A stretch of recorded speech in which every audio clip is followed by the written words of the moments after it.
अस्सलामुअलैकुम। सऊदीया से family visit visa निकलवाने के बाद सबसे पहला काम होता है पाकिस्तान में वीज़ा स्टैंपिंग का।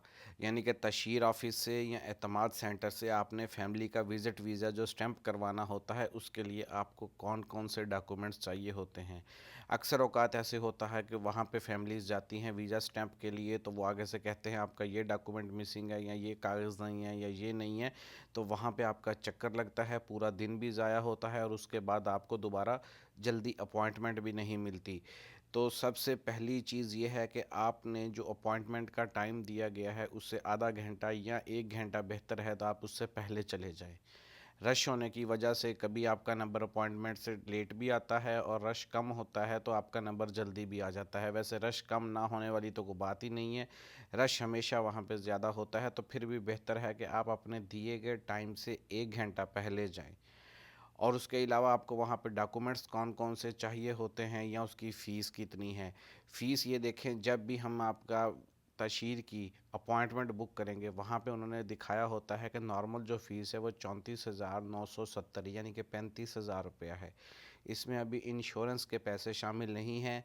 तामीन के इंश्योरेंस पे के पैसे तकरीबन 10,000 रुपये से 12,000 रुपये फ़ीस होती है। इंश्योरेंस का 10,000 रुपया लेते हैं, ये 45,000 रुपया हो गया। और अगर आपने नॉर्मल अपॉइंटमेंट भी बुक की हो फिर भी वो आपसे 5,000 रुपया लॉन्च का चार्ज कर लेते हैं। अप्रॉक्सीमेटली तकरीबन तकरीबन 50,000 से 52,000 रुपया लग जाता है।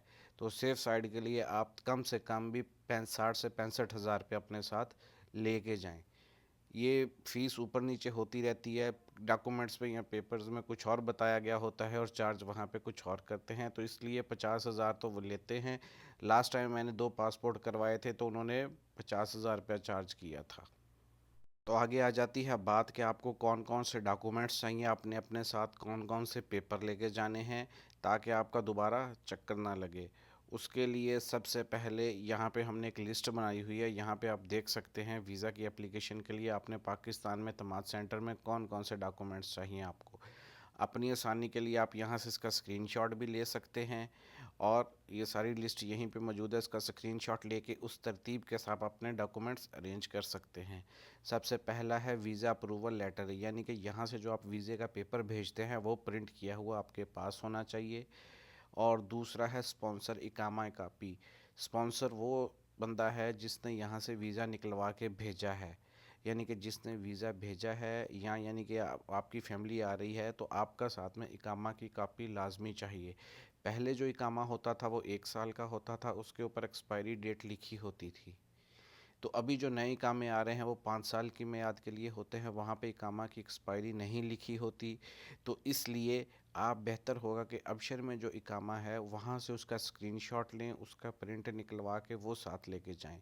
तो यहाँ से जब आपने इकामा की फ़ोटो भेजनी है तो आप अबशर वाला जो इकामा है उसका स्क्रीनशॉट लेके भेजें, क्योंकि उसके ऊपर इकामा की एक्सपायरी लिखी गई होती है। जो कार्ड वाला है उसके ऊपर इकामा की एक्सपायरी नहीं लिखी होती। दूसरा आपका पासपोर्ट की कापी है स्पॉन्सर की, जिसने वीज़ा भेजा है उसकी पासपोर्ट की कॉपी है। कलर पासपोर्ट की एक कापी आपने लेके जानी है फ्रंट पेज की, जिस पे आपकी तस्वीर और आपकी डिटेल हो।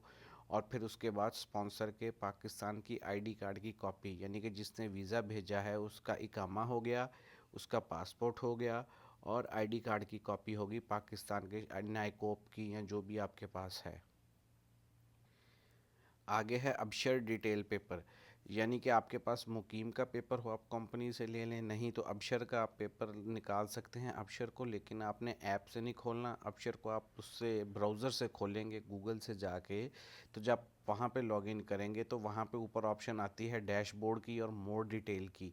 आपने डैशबोर्ड पे जाना है, वहाँ पे मोर डिटेल की ऑप्शन होगी, वहाँ पे क्लिक करना है। वहाँ पे आपकी पूरी डिटेल दिखाई गई होगी, जिसमें कंपनी का नाम होगा, आपका नाम होगा, आपका प्रोफेशन, इकामा नंबर, इकामा की एक्सपायरी डेट, सारी चीज़ें वहाँ पे लिखी होती हैं। अबशर का पेपर ये सबसे ज़रूरी चीज़ है, ये आपने ज़रूर जाते हुए साथ लेके जाना है। ये तो वो डॉक्यूमेंट्स से जिसने वीज़ा भेजा है उसकी तरफ से। अब जिन्होंने वीज़ा लगवाना है उसके लिए क्या क्या डॉक्यूमेंट्स चाहिए। जिसका वीज़ा लगवाना है उसका ओरिजिनल पासपोर्ट चाहिए और उसके अलावा उसके पासपोर्ट की कॉपी भी चाहिए और उसके आईडी कार्ड की कॉपी और उसके साथ उसकी 2 अदद तस्वीरें ब्लू या वाइट बैकग्राउंड में। और उसके अलावा आपका मैरिज सर्टिफिकेट होना चाहिए। मैरिज सर्टिफिकेट आपने फ़ॉरेन ऑफिस से टेस्टेड करवाना है, और साथ में आजकल एफआरसी भी मांग लेते हैं। वैसे एक दफ़ा हमसे उन्होंने एफआरसी मांगा था साथ में, और दूसरी दफ़ा उन्होंने नहीं मांगा था, सिर्फ हमारा जो मैरिज सर्टिफिकेट था वही मांगा था। तो मैरिज सर्टिफिकेट भी आपने अपना ले लेना है, कंप्यूटराइज होना चाहिए। जो निकाहनामा पहले होता था हाथ से लिखा हुआ, वो रिजेक्ट हो जाता है। आपका यूनियन काउंसिल से निकलता है कंप्यूटराइज मैरिज सर्टिफिकेट, वो आपने लेना है। और उसके अलावा आपका बेफाम होना चाहिए उन बच्चों का जो छोटे हैं। और ये सारी चीज़ें अपने फ़ॉरेन ऑफिस से टेस्टेड करवानी है। यानी कि बेफाम बच्चों का मैरिज सर्टिफिकेट हो गया, एफआरसी हो गया, ये जितनी भी चीज़ें हैं अपने फ़ॉरेन ऑफिस से टेस्टेड करवानी है। और टेस्टेड के लिए आप अपने शहर से इसको कोरियर के थ्रू भी भेज सकते हैं, टीसीएस के थ्रू, लेपर्ड्स के थ्रू, किसी भी कोरियर सर्विस के थ्रू आप इसको भेज सकते हैं फ़ॉरेन ऑफिस टेस्टेड के लिए। वो आपसे कोरियर की फ़ीस लेंगे ले जाने की और वापस लाने की, और तकरीबन 15 से 20 दिन का प्रोसीजर होता है। तो वो टेस्टेड होकर डॉक्यूमेंट्स आपके घर पे आ जाते हैं। अगर आप मतलब भी टाइम कम है आप लोगों के पास, आप जल्दी करवाना चाहते हैं, तो आपको ये डॉक्यूमेंट्स लेके खुद लाहौर जाना पड़ेगा, वहाँ से टेस्ट करवाने पड़ेंगे एक दिन, और अगले दिन आपको ये सारी चीज़ें लेके एतमाद सेंटर जाना पड़ेगा। क्योंकि आप जब डॉक्यूमेंट्स लेके फ़ॉरेन ऑफिस जाते हैं वहाँ पे रश होता है। आपकी अगर अपॉइंटमेंट उसी दिन की हुई 12 बजे की, और आपको फ़ॉरेन ऑफिस से डॉक्यूमेंट्स नहीं मसूल हुए वापस, या टेस्ट होकर डॉक्यूमेंट्स आपको वापस नहीं मिले, तो आपकी अपॉइंटमेंट ज़ाया हो जाएगी, आपका चक्कर लगेगा। इसलिए बेहतर है कि एक दिन में आप अपना डॉक्यूमेंट्स टेस्ट करवाएं, और दूसरे दिन आप अपना टाइम से सुबह 9 बजे वहाँ पे पहुँच जाएं, ताकि आप अपने डॉक्यूमेंट्स वीज़े के लिए जमा करवा सकें। और आपने जब भी ये मैरिज सर्टिफिकेट लेके जाना है अटेस्टेशन के लिए, तो इस बात को यकीनी बनाना है कि उसके ऊपर यूनियन काउंसिल की स्टैंप लगी हुई होनी चाहिए। क्योंकि जब आप इसको फ़ॉरेन ऑफिस लेके जाते हैं, कभी कभार तो वो कर देते हैं, कभी वो हमें कहते हैं कि जाए इसके ऊपर यूनियन काउंसिल की स्टैंप लगवा के लाएं। लास्ट टाइम जब हम डॉक्यूमेंट्स लेके गए थे, हमारे पेपर के ऊपर, हमारे मैरिज सर्टिफिकेट के ऊपर यूनियन काउंसिल की स्टैंप लगी थी, वहीं पे एक दूसरी फैमिली थी जिनके नहीं लगी थी। तो उन्होंने उनके डॉक्यूमेंट्स उन्हें वापस कर दिए कि आप यूनियन काउंसिल की स्टैंप लगवा के लेके आएँ। तो आपने जो मैरिज सर्टिफिकेट लेके जाना है उसके ऊपर यूनियन काउंसिल की स्टैंप होनी चाहिए। और उसके अलावा एफआरसी लेके जाना है अटेस्टेशन के लिए फ़ॉरेन ऑफिस से। और अगर आपके बच्चे हैं तो वो भी एफआरसी के अंदर होंगे, और दूसरा उनका बेफाम ओरिजिनल।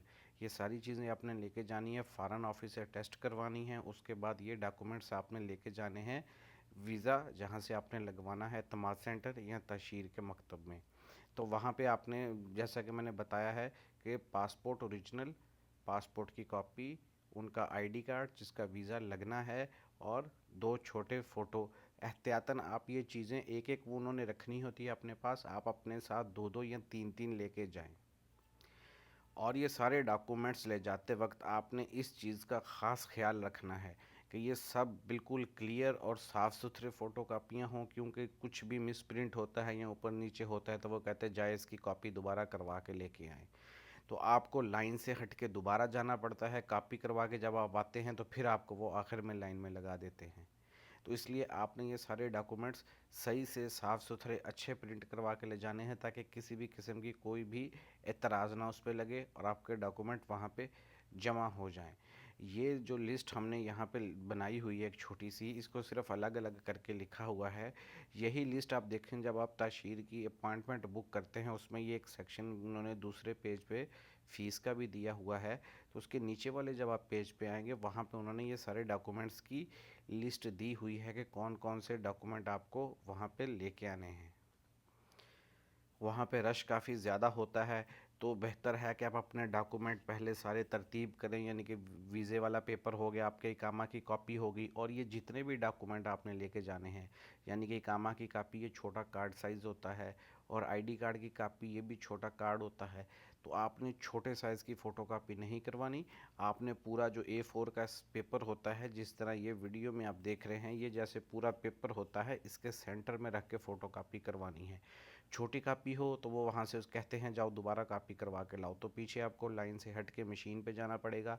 इसलिए आपने ख्याल करना है कि पेपर के सेंटर में रख के इसकी कॉपी करवाएं। जिस तरह आईडी कार्ड है उसकी दो साइडें होती हैं, तो एक ही पेज पे ऊपर और नीचे करके आप दोनों कापियाँ उसके ऊपर दोनों साइडें एक पेपर के ऊपर करवा लें। इकामा की कॉपी भी पेज के सेंटर में रख के आपने करवानी है। छोटे साइज़ का पेपर वो नहीं लेते, A4 साइज़ का जो पेपर होता है, नॉर्मल जो पेपर का साइज़ है, आपने कोई भी कॉपी करवानी है, चाहे वो पासपोर्ट की है, इकामा की है, या आईडी कार्ड या कोई भी चीज़ है आपकी, आपने वो छोटा पेपर नहीं लेके जाना करवा के, आपने पेपर के सेंटर में करवा के लेके जाना है, और बड़ा पेपर होना चाहिए आपका। और तस्वीरें जो हैं वाइट बैकग्राउंड के साथ हों या ब्लू बैकग्राउंड के साथ हों, 2 अदर तस्वीरें उनको चाहिए होती हैं। ये डॉक्यूमेंट की लिस्ट के बाद नीचे उन्होंने दिखाया हुआ है कि आप 15 मिनट पहले आएँ, लेकिन अच्छा होता है अगर आप आधा घंटा या 1 घंटा पहले जाएँ, ताकि लाइन होती है, रश होता है, आप अपने वहाँ पे डॉक्यूमेंट्स जमा करवाएंगे। सारे डॉक्यूमेंट्स चेक होने के बाद वहाँ पे आपके फिंगर वगैरह होते हैं, इंश्योरेंस की फ़ीस और ये दूसरी जो फ़ीस है इसकी चार्जेस वीज़ा की वो होती है, और उसके बाद वो आपसे एड्रेस ले लेते हैं, ताकि पासपोर्ट वीज़ा स्टैंप होने के बाद आपके घर के एड्रेस पर भेजा जा सके।